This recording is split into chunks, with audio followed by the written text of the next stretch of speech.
Hello my violence-loving buddies, Passion back at it again with another part of my No More Heroes 2 review.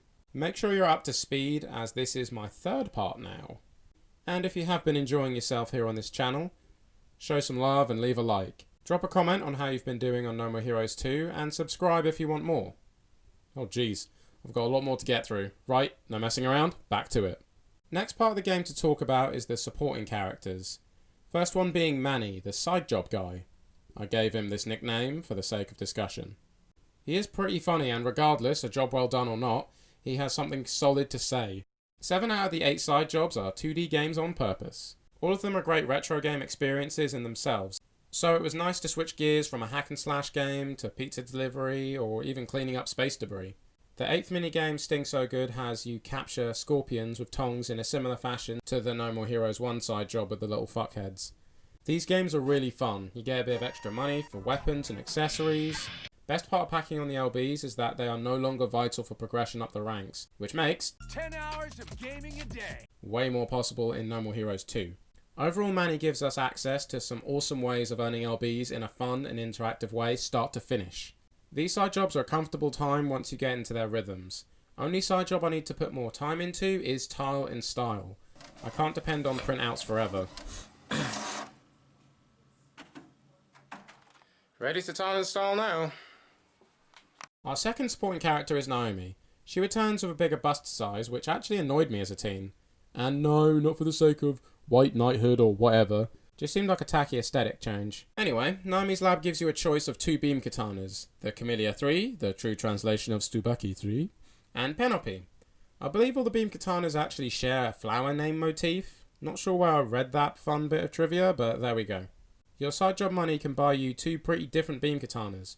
With no upgrades available though, it does shorten that sense of completion. Sort of losing that grungy black market charm of assembling and enhancing a lethal and experimental weapon. Possibly to meet deadlines when the game was being made, but I do have an in-universe theory for this. My little theory as to why not as much stock is available is because there are more assassins running around in Santa Destroy. Or more engineers and scientists have less suppliers because of Jasper Bat Jr. buying out a lot of these suppliers that people like Naomi would outsource from for parts. Cheeky bit of headcanon for you there. With less to spend your money on, game progression is sped up a fair bit. What is a nice touch though is that we get to wander around Naomi's lab and see Spelltiger 1 chilling on the far left side.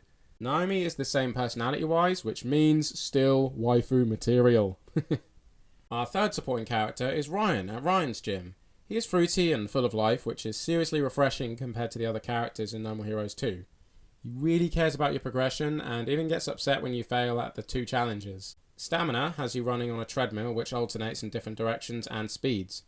This increases your health, and for strength, you punch and kick dumbbells that are thrown by Ryan.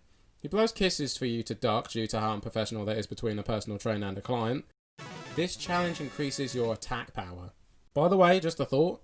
Travis is pretty strong considering he can send a thrown dumbbell flying through the air with a single strike. Hell, even more intriguing is how Ryan can throw, well, pretty much pitch dumbbells at Travis in a straight line with some curve bells. I wonder how far up the ranks Ryan could have gone with such strength and prowess. That would be a pretty great mod to see in No More Heroes 2 if it ever got to Steam. Ryan throwing dumbbells as an attack. Definitely beats Travis having a gun by far. Moving on, these challenges increase Travis's health and strength, and somehow strength is oddly difficult. I can't think of another game that makes buffing up your character an actual interactive challenge that is separate from the gameplay. Sure, there are games that require hard to obtain items or a crapload of currency, but it just seems weird here. On my rehearsal run, I was looking forward to Ryan's gym, probably because I mixed up my massive sense of relief from beating the strength minigame with memories of joy. Sylvia! You didn't go down with fucking dog with Travis at full strength. The game is weak! I know this for the future now and will look forward to tackling strength training as a challenge. One that I can improve on and not for the simple fun experience. Let me know how your first time went with Ryan. Jim. Our fourth supporting character is Master Un at Airport 51. He provides you with a wide variety of outfits, even offering the classic outfit from No More Heroes 1. We can change gloves now, whoop whoop, along with sunglasses, jackets, belts, trousers and shoes. The prices are pretty high, I guess to make use for all the LBs you've been earning. All this stuff is purely for style, which I like. Your outfit choice appears in all but one cutscene, but is still pretty badass. My favourite outfit is the purple leather jacket with black jeans. What are yours? Express yourself, my violence-loving buddies! In the comments or the No More Heroes Reddit. Our fifth supporting character is Sylvia. Still a motivator for Travis to reach the top, at least before he gets the bad news. Whenever she turns up in a cutscene, things are brilliant, bouncing well off all the characters and could be as dangerous as the other assassins. Cannot kill me, silly. We have this mysterious lady that is Sylvia, who is a bit older and reminiscing about Travis's desperate struggle and the assassins he encounters. These prologues do provide a bit of backstory to the assassins and get me a bit more hyped up to face them. These moments with Sylvia are a nice break from the fast pace of the game. If you want some depth in No More Heroes 2, you got this. Better than nothing, and some do provide some satisfying answers or at least fuel some theories. Now, back to the present. Sylvia provides revenge missions which lead Travis to the 5 fuckheads who killed Bishop. I still find it strange it took 7 people in total in order to kill one video store clerk, especially in a world where killing is a sport. These revenge missions allow you to blow off some steam separate from the main game. They are fun and in original locations. These are a limited replacement for the K Entertainment missions from the first game, but they are still good to go through for one reason: collectibles. Gotcha. They show up in all stages, before bosses, and in some of the revenge missions. They are automatically added to Travis's motel room. The merch is pretty sweet and goes nicely with the masks from No More Heroes 1, if you have save data of that game before booting up No More Heroes 2. There is a lot to like here. You got any favourites? I seriously love the Glastonbury stuff. We get to walk around the motel this time round, but still can't get a closer look at the merch. You can kick nut buckets over though. Oh, and completing the revenge missions inspires Travis to take off his jacket. A bit of a lame unlockable, but better than nothing.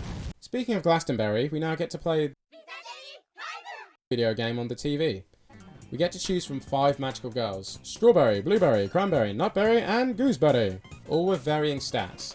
The game is quite fun and another way to stop, chill out, and have some mindless fun. It's a real blast and another nice game within a game experience. Chilling out in the motel room leads you to a great supporting character, Jean. Jean the cat has gotten fat, so you must feed, massage, stretch and play with her to aid in her weight loss journey. Again, Jean provides a wonderful breakaway from all the craziness and carnage that comes with being an assassin. Once she loses enough weight, Jean does a flip. This inspires Travis and you unlock the running slash, which is one of the best moves in the game. Strong and fast with a large enough range to almost replace the charged slash attacks. This move is seriously effective against goons. Speaking of which, the goons are a nice change from what we got in the first game. They have a lot more to say. This is a no fuckhead zone! And some different attack patterns along with their own strengths and weaknesses. Fat guys don't flinch as much with a lot of health. Fantastic. Not as cheaply added from the previous game, and that is good. They come at you with either an axe or a chainsaw they pull from their back pocket. Fat guys get you to slow down a bit, and that is a nice change. If you have Penalty though, they get rocked just like any other goon, and I still fail to overcome their awesome power. Knifey boys are swift with their little combos and roll back onto their feet if you send them flying. They can throw their knives too, which is a nice surprise. I do wish I got my parry timing down for that attack. Bat boys have a simple approach. They come straight for you and even do a little bat twirl as well. Not much to say. I beat up these lots so much that they are a bit of a blur for me now. Katana goons have some fast and strong attacks. Closest thing to a decent one-on-one duel that can be found from a single enemy that is not an assassin. Beam bastards have the most options and even launch key blasts at you. A bit of an upgrade from the Katana goons. Booyah!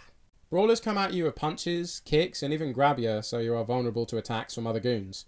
A crowd-based move. That is a great and unexpected feature. Easy to squirm out of if you are prepared and not getting pummeled. A fair few of these melee attacks can stagger you if you block them too. This is a nice change from only worrying about your battery in the early phase of the first game. Now you can be knocked back while blocking some standard attacks. Gunmen have either a submachine gun or a pistol. Their health is pretty low, which makes them seriously easy to deal with once you are in range. Most enemies have their own charged attacks that can really rock you if you're not paying attention. Some of the enemies mentioned can even dodge. They rarely succeed, but it's nice to see them trying. Overall, a nicer variety from what came before. Not a massive jump due to their attack patterns not being all that challenging. We don't clash with their attacks as much or get attacked off screen, which is a big relief compared to No More Heroes 1. What I like most about the new enemies is how they can be hanging out before Travis gets their attention. They can be eating pizza, leaning on walls, or even using the gym equipment at Santa Destroy University. I'll wrap things up here. Thanks for watching, my violence-loving buddies.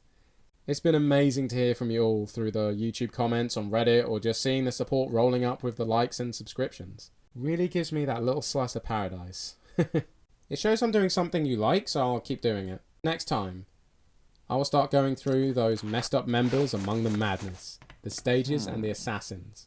See you in the next journey. Take care.